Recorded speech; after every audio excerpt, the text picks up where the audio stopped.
लोगों में भारी विस्मय था कि देवी लक्ष्मी का जन्म कब, कहां और किसके घर में होगा। घटने वाली घटनाओं पर किसी का जोर नहीं चलता।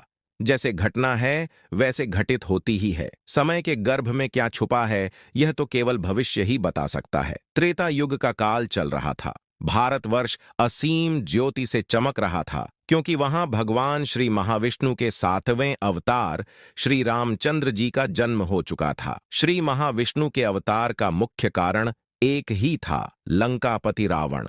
रावण के अत्याचारों से यह धरती कांप रही थी। रावण जन्म से तो ब्राह्मण था, किंतु माता के राक्षस कुल के होने के कारण उसने सारी राक्षसी प्रवृत्तियों को अपना लिया था। लंकेश्वर रावण अपने पिता महर्षि विश्रवा और अपने दादा महर्षि पुलस्त्य के महान कुल को अपनी कुरीति और दुराचार के कारण कलंकित कर रहा था। संसार में ऐसा कोई नहीं था जो रावण का सामना कर सके। न देव, न गंधर्व, न किन्नर, न ही पशु या पक्षी, यहां तक कि भगवान ब्रह्मा जिन्होंने उसे वरदान दिया था वह भी उसे रोकने में सक्षम नहीं थे।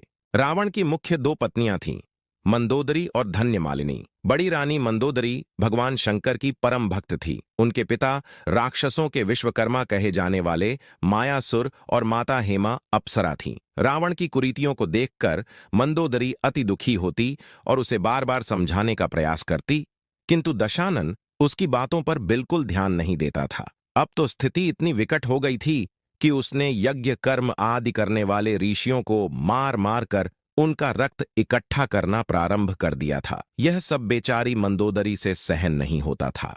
एक दिन की बात है, मंदोदरी अपने कक्ष में बैठकर अपने भाग्य को कोस रही थी। तभी वहां दासी का प्रवेश होता है और वह कहती है कि दशानन रावण आज फिर से कुछ महान ऋषियों को मारकर उनका रक्त एक कलश में भरकर लंका ले आए हैं। यह सुनकर मंदोदरी बहुत दुखी हो जाती है, किंतु वह रावण का स्वागत करने के लिए आतुरता से महल के मुख्य द्वार की ओर दौड़ती है।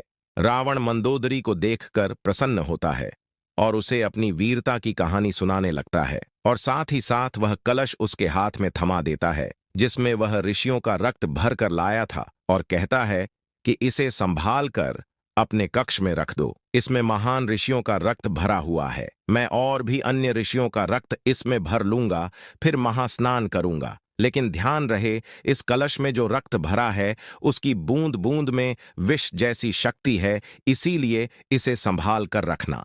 मंदोदरी अपने कक्ष में वह कलश लेकर वापस आ जाती है और सोचती है कि ऐसे जीवन से अच्छी तो मृत्यु ही है। इसी उधेड़ बुन में बिना कुछ सोचे समझे मंदोदरी उस कलश में भरा हुआ रक्त ग्रहण कर लेती है, लेकिन मृत्यु तो उसे नहीं आती, अपितु एक अद्भुत घटना घटित होती है। कलश में महान ऋषियों का रक्त भरा हुआ था।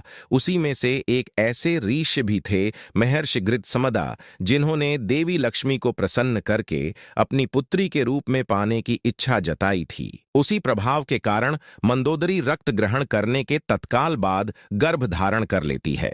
धीरे धीरे समय व्यतीत होने लगता है। 9 माह बाद वैशाख शुक्ल पक्ष का समय आ जाता है। मध्य रात्रि की चंद्रमा के साथ नवमी तिथि का आगमन होता है, किंतु आज पृथ्वी लोक पर एक नहीं बल्कि 2-2 चंद्रमा का उदय हुआ। एक चंद्रमा जो आकाश में अपनी शीतलता फैला रहा है, वहीं दूसरा चंद्रमा मंदोदरी के गर्भ से लंका रूपी काले आसमान में जगमगाते हुए इस धरती पर अवतार लेता है। मंदोदरी एक अद्भुत बालिका को जन्म देती है।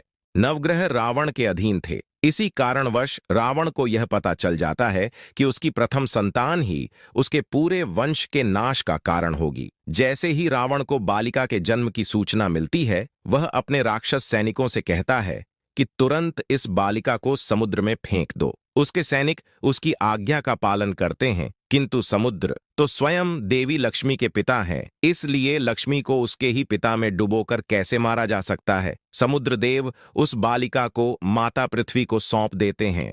माता पृथ्वी उन्हें अपनी धर्मपुत्री के रूप में तो पहले ही स्वीकार कर चुकी थी, इसीलिए इस बालिका का इस पृथ्वी पर प्रथम नाम भूमिसुता या भूमिजा हो गया। किंतु अब उत्सुकता यह है कि देवी पृथ्वी इस अद्भुत बालिका को किनके शुभ हाथों में देती है, जो इनका लालन पालन करेंगे और संसार में इनके माता पिता के नाम से युगों युगों तक विख्यात होंगे।